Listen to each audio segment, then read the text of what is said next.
മദീനയിൽ പോയ സമയത്ത് അവിടെ വലിയൊരു പള്ളിയൊക്കെ ഉണ്ട്. ഈ മുഹമ്മദ് നബീനെ മറവ് ചെയ്ത സ്ഥലമാണ്. അപ്പോൾ അവിടെ ഒരു വലിയ പള്ളിയുണ്ട്. അപ്പോൾ രാവിലെ ഒരു 9:30 മണിക്കാണ് ആ പള്ളിയിൽ പോകണം. അവിടെ പോയി കുറച്ച് നേരം ഇങ്ങനെ ഇരുന്ന്, വലിയ തിരക്കൊന്നുമില്ല, അങ്ങനെ ഇരുന്ന് കുറച്ച് നേരം ഇങ്ങനെ ഇരിക്കാൻ തോന്നി, ഇങ്ങനെ ഇരുന്നു. അപ്പോൾ ഒരു അരമണിക്കൂർ കഴിഞ്ഞപ്പോൾ വേറൊരാളിങ്ങനെ നടന്നു വന്നു. കുറച്ച് കറുത്ത്, ഒരു മുഷിഞ്ഞ, അത്ര നിറമുള്ള വസ്ത്രമൊന്നും അല്ലാത്ത ഒരു മനുഷ്യൻ. അപ്പോൾ എനിക്ക് കണ്ടപ്പോൾ മനസ്സിലായി ഒരു ആഫ്രിക്കക്കാരനാണെന്ന് മനസ്സിലായി. അപ്പോൾ അയാൾ എൻ്റെ കുറച്ച് അപ്പുറത്ത് അവിടെ ഇരുന്നു.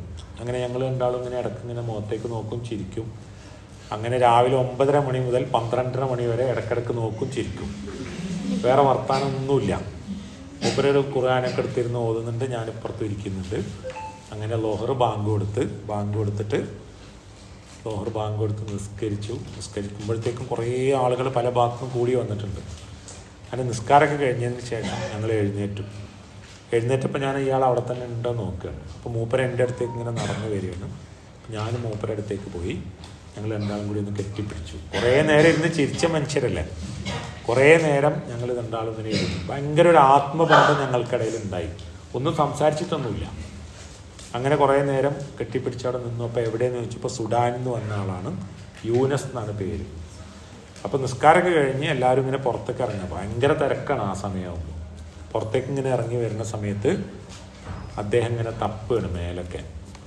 അപ്പോൾ എനിക്ക് മനസ്സിലായില്ല എന്താണ്. അയാളെ പോക്കറ്റിലൊക്കെ തപ്പി നോക്കി, അയാളുടെ അടുത്ത് ഒന്നുമില്ല. അപ്പോൾ ആളൊരു ദരിദ്രനായൊരു മനുഷ്യനാണ് എന്ന് എനിക്ക് തോന്നി. എൻ്റെ അടുത്ത് ബാഗുണ്ട്, ഫോണുണ്ട്, പൈസ ഉണ്ട്, പേനുണ്ട്, ഇതൊക്കെ ഉണ്ട് എൻ്റെ കയ്യിൽ. അങ്ങനെ പുറത്തിറങ്ങി ചെരുപ്പ് വെച്ച സ്ഥലത്തെത്തിയപ്പോൾ അയാൾ നിന്നു. എന്നിട്ട് മൂപ്പരുടെ ചെരുപ്പെടുത്തപ്പോൾ തുന്നിക്കുത്തിയ ചെരുപ്പാണ്. ആകെ അങ്ങോട്ട് തുന്നിക്കുത്തിയ ചെരുപ്പാണ്. എന്നിട്ട് പുറത്തിറങ്ങാൻ സമയത്ത് ഈ ചെരുപ്പ് എടുത്തിട്ട് എനിക്ക് തരികയാണ്. അയാളുടെ അടുത്ത് വേറെ ഒന്നും തരാനില്ല എനിക്ക്.